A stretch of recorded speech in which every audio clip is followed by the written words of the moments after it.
Hi, Edward Reformina here, author of Pinoy MLM Expose and the creator of Sponsor More Downlines. In this 3-part video training, ituturo ko sa iyo yung mga secret sponsoring strategies na nadiskubre at natutunan ko na tumutulong sa akin para makapag-sponsor ng 10 up to 23 direct downlines every single month. Ang goal ko sa video na to ay ma-share sa iyo yung mga strategies na natutunan ko and hopefully ma-apply mo din tong mga strategies na to sa business na ginagawa mo ngayon para makuha mo yung resulta na gusto mo. Ginagawa ko to dahil alam ko na madaming Pinoy networkers ang nag-struggle o nahihirapan sa kanilang network marketing business. So sa ganitong paraan, I hope makatulong kahit paano. Ang una natin pag-usapan ay yung mga common problems na na-experience at nararanasan ng mga Pinoy networkers sa kanilang network marketing business. Una sa mga problem na yon ay yung puros hindi qualified ang mga na-invite na prospect, kaya puros rejections din ang napapala nila. So karamihan ng mga na-invite nila is mga negative, mga skeptical, kung hindi negative at skeptical, mga walang pera. So ito yung ilan sa mga reason kung bakit puros rejections yung napapala nila doon sa mga ini-invite nila. Pangalawang problem is, madami na silang na-invite, pero nahihirapan at wala pa din silang mapajoin. So, na-invite na nila lahat ng mga kakilala, kaibigan at kamag-anak nila, pero nahihirapan silang i-convert yung mga prospects na yon into downlines. Pangatlong problem is, nauubusan sila ng panggalaw. So, yun nga, dahil nga ang dami na nilang na-invite, tapos puros rejection, hirap sila magpasali. Anong nangyayari? Mas malaki pa yung ginagastos nila kesa dun sa kinikita nila. At kadalasan, nagkakanda utang-utang pa imbis na kumita. So, ito yung mga ilan sa mga common problems na na-experience sa mga network marketers. Actually, ito din yung mga naging problema ko nung nagsisimula pa lang ako sa network marketing business ko. So, halos araw-araw akong pumupunta sa office namin para mag-invite ng mga kakilala at kaibigan ko. And ginawa ko lahat ng mga sinabi at tinuro sa akin ng upline ko. Nag-invite ako ng kung sino-sino, namigay ako ng flyers sa kalsada, sa mga malls, na musakal, nag-house party, nagbahay-bahay, etc. etc. Pero yun nga, puros rejections yung napala ko. At yung puros rejections yung natanggap ko sa mga prospect ko kahit ang dami ko nang in-invite. Karamihan doon sa mga na-invite ko, puros negative, mga skeptical. Yung iba sinabihan ako na scam daw yung ginagawa ko. Yung iba sinabi, balikan ko na lang daw sila kapag may resulta na ako. Yung iba naman, sinabi na yung mga nauna lang kumikita dyan, kung ano-ano pa. Sa madaling salita, puros mga hindi qualified na prospects yung mga na-invite ko. So, ayun nangyari sa akin. After 4 months, isa lang yung napasali ko. Actually, itong isang napasali ko na to parang naawa lang siya sa akin kasi nga wala akong mapajoin. Parang napilitan lang siya na mag-join sa akin. And dahil nga ganun, hindi ako kumikita sa business ko, puros failures and rejection, nagkanda utang-utang ako kasi dahil syempre kailangan ng panggalaw. Okay? So, nagkanda utang-utang. And then, ang laki ng pera din na nalugi sa akin. So, umabot ng mga nasa 80,000 mahigit or more. Hindi ko na alam. Pero syempre, hindi ako basta-basta sumuko. Ang ginawa ko, naghanap ng mga solusyon doon sa mga problema ko na yon. Okay? And thank God, nakahanap naman ako ng solusyon. At pagkatapos kong mahanap yung mga solusyon na yun, pagkatapos kong makadiskubre ng mga solusyon doon sa problema ko sa business ko, ito yung ilan sa mga nangyari sa akin. I sponsored 63 direct downlines in 4 short months.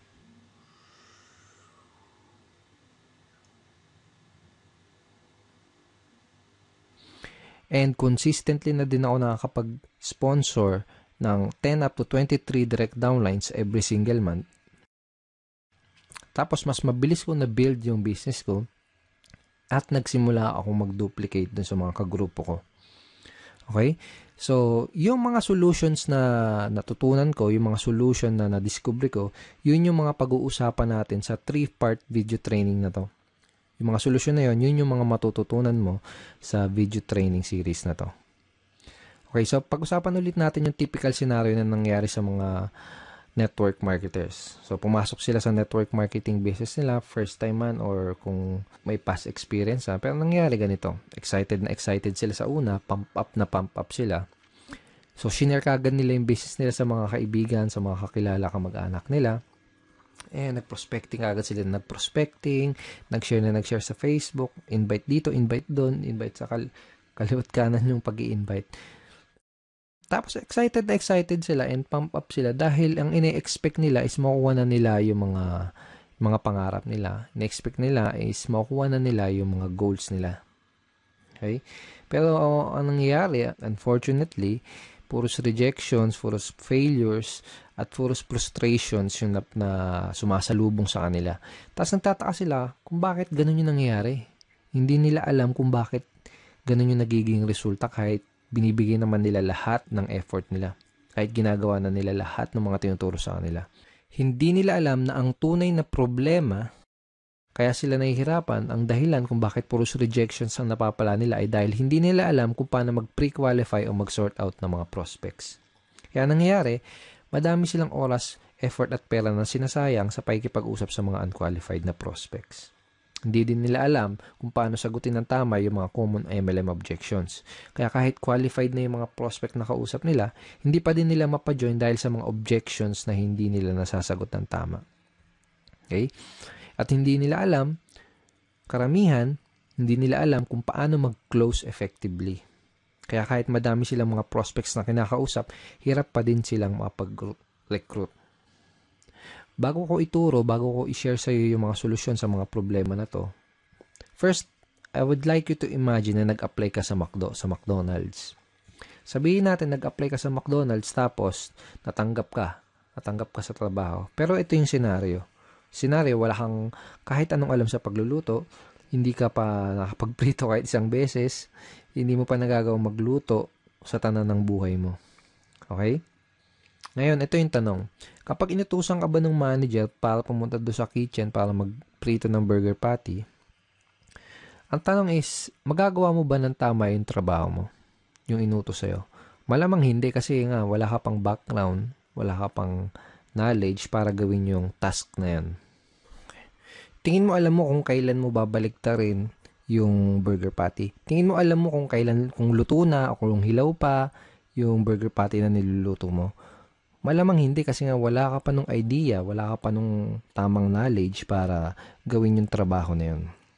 So para magawa mo yung trabaho, ang gagawin nila sa totoong buhay, ang gagawin nila sa'yo dito kapag nag-apply ka pag pumasok ka sa McDo, ang gagawin nila sa'yo, bibigyan ka nila ng tamang training. Okay? Bigyan ka nila ng tamang training para magkaroon ka ng tamang knowledge. Pag meron ka na ng tamang knowledge, magkakaroon ka ng tamang skills para magawa mo ng tama yung trabaho mo. So, ganun din dito sa network marketing. Kung gusto mong magawa ng tama ang negosyo mo, kailangan mo ng tamang training at kailangan mong matutunan yung mga tamang skills. Lalo na kung first time mo pa lang sa network marketing or kung bago ka pa lang sa business mo. Ang solution dun sa mga pinag-usapan natin kaninang common network marketing problems is to acquire skills. Okay? Kasi kapag meron ka na ng mga tamang skills, tamang network marketing skills, yun yung magiging susi mo para maging successful ka sa network marketing business mo. Okay? Let's face it, kahit ano pang career at kahit ano pang business ang pasukin mo, you need to acquire skills.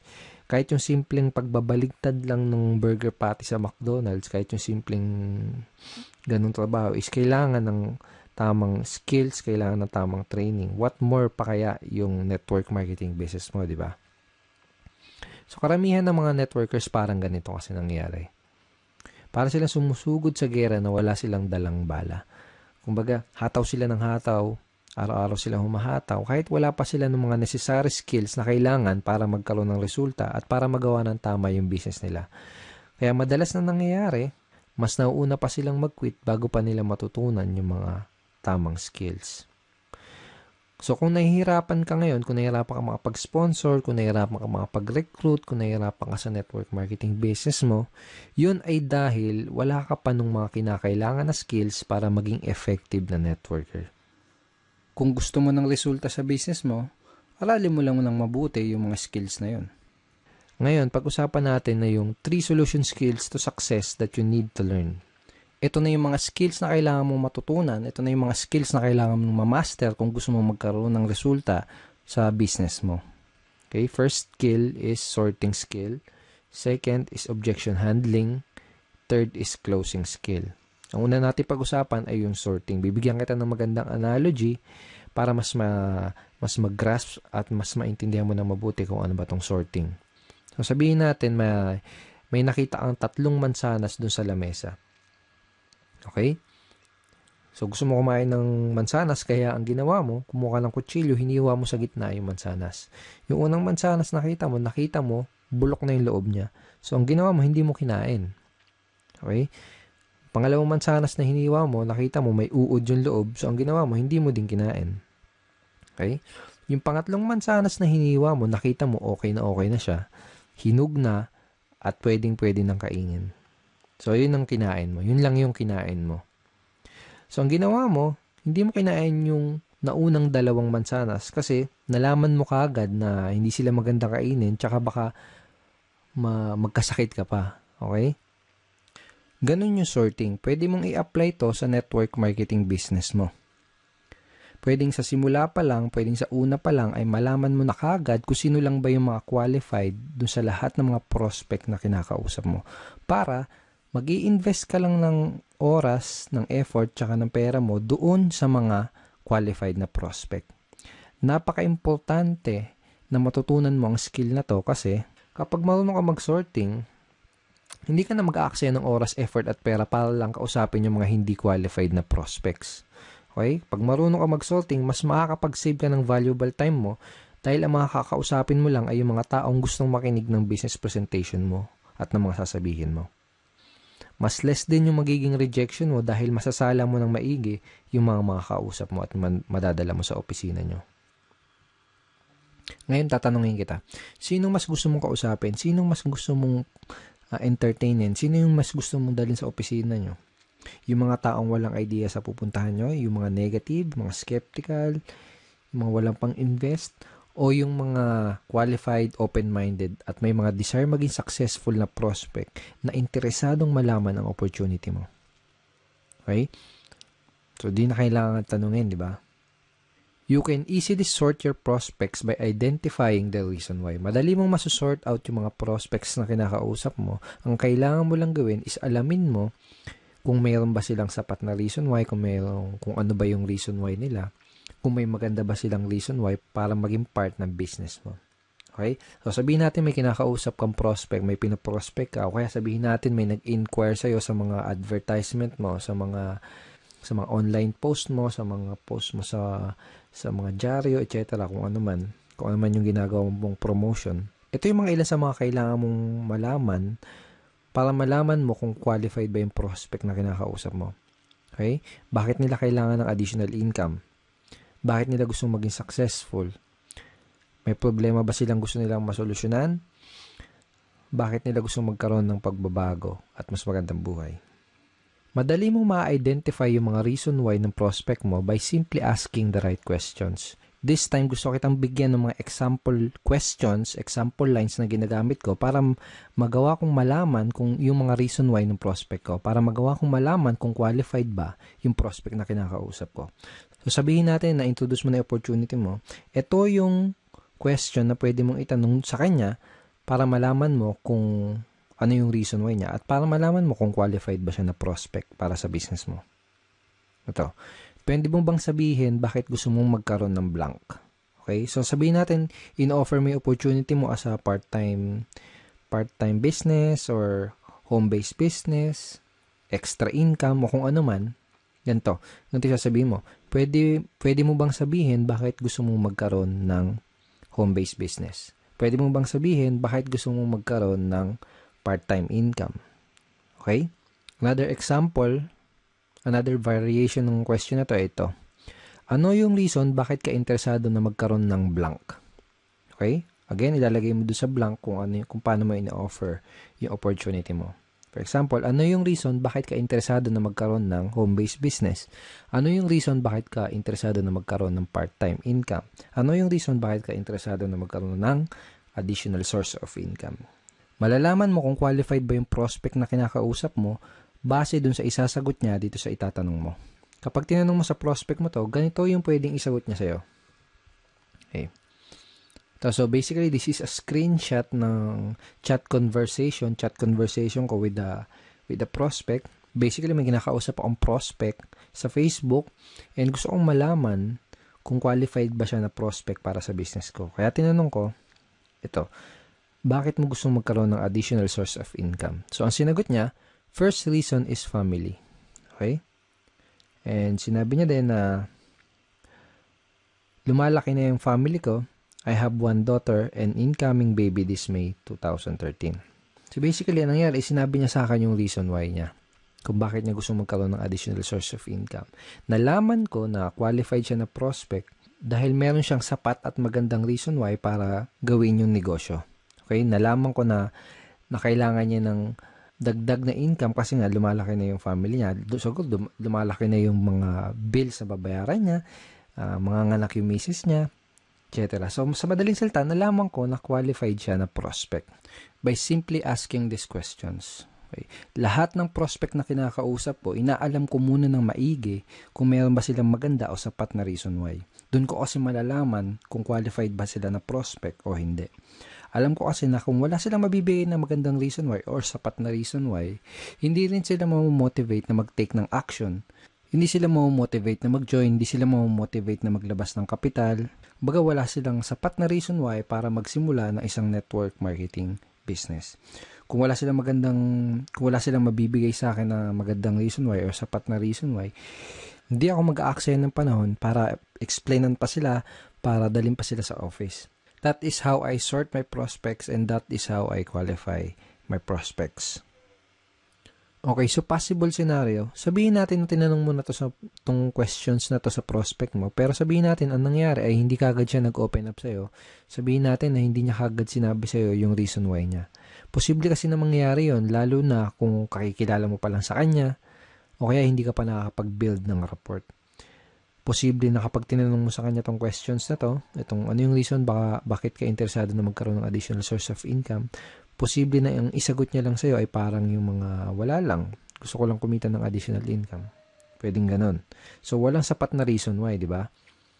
O kaya naman, pwedeng ang isagot niya ay wala lang. Sino ba naman ang ayaw kumita ng additional income? Parang ganon. So, wala ding sapat na reason why. Ang questions na pwede mong itanong do sa prospect mo para magawa mong mag-open up siya sa'yo at para magawa mong ma-identify yung reason why niya ay itong mga questions na to. Ito, sabihin natin na kumikita ka na ng part-time income, magkano ang gusto mong kitain on a monthly basis? O kaya magkano ang gusto mong kitain na additional income per month? Parang ganun. Kapag tinanong mo sa prospect mo to, gagawin niya is magbibigay siya sa'yo ng figures. Usually, sasabihin nila ng prospect is 10,000 per month, 20,000 per month, 50,000 per month, or 100,000 per month. Iba-iba. Okay, so kahit na anong ibigay niya sa yung figure, ito yung next na question na pwede mong itanong sa kanya. Ito, kapag kumikita ka na ng blank, kung magkano yung binigay niya sa yung income na gusto nilang kitain, kapag kumikita ka na ng 20,000 na monthly income, ano yung pinakamalaking maitutulong nun para sa'yo? O kaya, ano yung pinakamalaking maitutulong nun para sa'yo at sa pamilya mo? By this time, kailangan may maibigay na sa yung magandang reason why yung prospect mo para malaman mo at matansya mo kung qualified ba siya na prospect o hindi para sa business mo. So, I will show you another example. So, basically, may kinakausap ulit akong prospect via Facebook chat. And by the way, napakita ko sa yung mga example is Facebook chat, pero obviously, dapat gamitin mo din to sa face-to-face or one-on-one or table talk conversation. Okay? So, again, may kinakausap ako na prospect via chat. Tinanong ko siya kung ano yung reason bakit niya gusto magkaroon ng additional income pero wala siya nabigay sa akin na magandang reason why. Hindi kagad siya nag-open up sa akin. So, ang ginawa ko, tinanong ko kung magkano ba yung additional income na gusto niyang kitain on a monthly basis. Ang sinagot niya sa akin, 10,000 per month. Kaya tinanong ko sa kanya itong question na to. Okay, sabihin natin na kumikita ka na ng 10,000 na monthly income. Ano yung pinakamalaking maitutulong nun para sa'yo? Ang sinagot niya, sa pag-aaral po, pang-araw-araw na gastos sa bahay. And sabi niya, nakikitira lang po kasi ako sa kamag-anak ko. So by asking this simple question, napakasimpleng question lang naman, di ba? Pero very, very powerful in terms of identifying your prospects reason why. And very powerful para magawa mong mag-open up sa'yo yung prospect mo. So, by asking this simple question, nagawa kong mag-open up yung prospect at nalaman ko na qualified pala siya dahil may maganda at sapat na reason why pala siya para gawin yung business. So, pag alam mo na yung reason why ng prospect mo, pwede ka na mag-move on dun sa next step, which is to introduce him or her dun sa business opportunity na ina-offer mo. So, kapag alam mo na yung reason why ng prospect mo, kapag alam mo na yung gusto niyang monthly income na kitain, ito yung line na pwede mong gamitin para madali mong ma-invite yung prospect mo doon sa inyong business opportunity meeting or BOM, sa inyong seminar or online video, kung ano man. Depende sa company nyo. Every company, iba-iba yung sistema nila. Okay, so ito yung line na pwede mong gamitin. Kung may maipapakita ako sa yung paraan na pwede kang kumita ng blank per month doing part-time para their why, isisingit mo dyan yung reason why na sinabi sa'yo ng prospect mo. Willing ka bang tignan kung ano yun? So, for example, kung may mapapakita ako sa yung paraan na pwede kang kumita ng 20,000 per month na income doing part-time para magawa mong matulungan yung asawa mo sa mga gastusin nyo or para magawa mong mabayaran lahat ng mga pagkakautang nyo or para makatulong ka sa mga magulang mo, willing ka bang tignan kung ano yun? Kapag tinanong mo sa prospect mo tong question na to, ano sa tingin mo yung isasagot niya sa'yo? Tingin mo sasagutin ka niya ng hindi ako willing tignan yan? Wala akong time. Ganun ba yung sasagot niya? Most likely, ang sasagot niya sa'yo is positive answer. Ang pwedeng isagot sa'yo ng prospect mo ay tulad ng, sige, willing akong tignan kung ano yan. O kaya, mukhang okay yan ah. Ano ba yan? Sige, willing akong tignan kung ano yan. Para mga ganun. So, this is a very effective line na pwede mong gamitin para madali mong ma-invite yung prospect mo dun sa opportunity meeting nyo. Napaka-effective nitong line na to dahil ginamit mo yung reason why ng prospect mo dun sa invitation mo. Ngayon, pag-usapan natin kung ano yung mga pwede mong gawin para mapakinabangan mo na maigi yung mga tinuro ko sa'yo dito sa video na to. Okay? So, ito yung mga kailangan mong gawin. Una, write this example sorting questions that I gave you. So, mamaya balikan mo tong video na to, i-play mo ulit, tapos isulat mo sa papel o kaya i-type mo sa cellphone mo or sa iPad mo yung mga example questions na binigay ko sa'yo. Okay? Second, read this line ng paulit-ulit and try to internalize them. Okay? So, wag mo kabisaduhin. Okay? Mas maganda kung ma-internalize mo siya. Mas maganda kung mas maintindihan mo kung ano yung reason bakit mo siya tinatanong. Basta, tandaan mo, yung mga example questions na binigay ko sa'yo, ang goal mo, kaya mo gagamitin yung mga example questions na yun, ay para ma-qualify mo yung prospect mo at para malaman mo yung reason why nila. Okay? Pangatlo, start asking these sorting questions to your prospect. So, kung may kakausapin ka na prospect mamaya, bukas o sa isang araw, start using these questions. Simulan mong gamitin at itanong yung mga question na yun sa mga prospect na makakausap mo para magawa mong masort yung mga kinakausap mo na prospect at para malaman mo kaagad kung qualified ba sila o hindi sa business mo. Pag ginawa mo yun, mas makakapag-save ka ng time, ng effort, tsaka ng pera mo. Okay?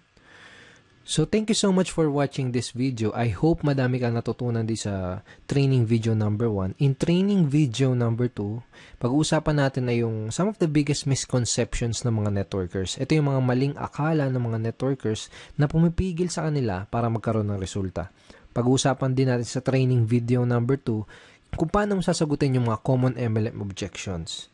Bibigyan din kita ng free PDF script na magagamit mo sa pagsagot nitong 3 objections na to. So, don't forget to check your email for training video number 2. Ipapadala ko sa iyo yung link ng video number 2 sa isang araw. Hindi bukas, sa isang araw. Okay, sa baba ng video na to, may makikita kang like and share button. Huwag mong kalilimutan na i-click yung like and huwag mo din kalilimutan na i-share tong video na to. And pwede ka rin mag-comment sa baba. Kung may gusto kong itanong, pwede mo rin i-type yon sa comment box below. And I will try my best na sagutin yung question mo. Again, thank you so much for watching this video and see you in video number 2.